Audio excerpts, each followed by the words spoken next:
Do you know that the way you speak about what you do is crucial to your results?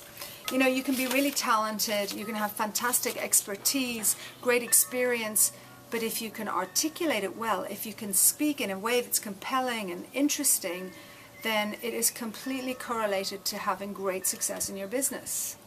I love watching this at networking events or when I meet people for the first time. I love to see how they introduce themselves, the words they use, the ease with which they do that, and how comfortable they feel when they're speaking about what they do.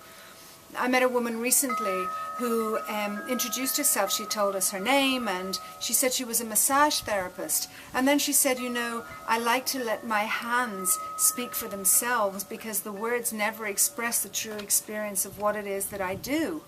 And though she used very few words and she was very soft-spoken, I was utterly convinced. At another event, I met a really nice guy who's a website specialist, and he talked about these really fancy technologies, he talked about the processes he used, he talked a little bit about his customers, but I didn't get a true sense of what he himself was committed to, what he really loved doing. So I wasn't entirely convinced that I would want to work with him.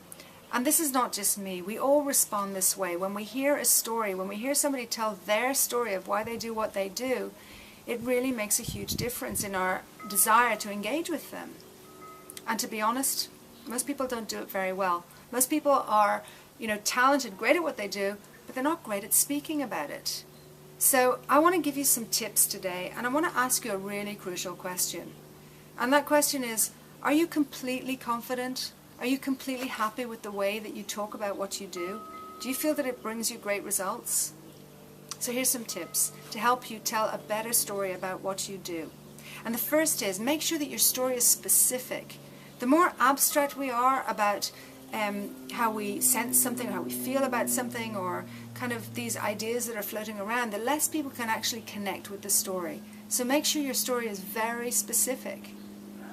And the second tip is be intentional about the story that you tell when you speak about what you do. Be really intentional about every word. What do you want people to think? What do you want them to feel? What do you want them to do when they hear you speak about your business? When you can have that level of intention when you begin to talk, then it's going to get much, much better results. So if you keep these two tips in mind when you start telling your story, I can tell you are already on the road to being much more compelling, much more interesting, and much more able to attract people to engage in what it is that you offer. So if you are beginning to see how absolutely critical your storytelling is to your business success, then click on the link below and get more information about the program that's starting next week. It's called Your Story, Your Success, and you can join a small group of like-minded people who are really committed to ramping up their business, to attracting great clients,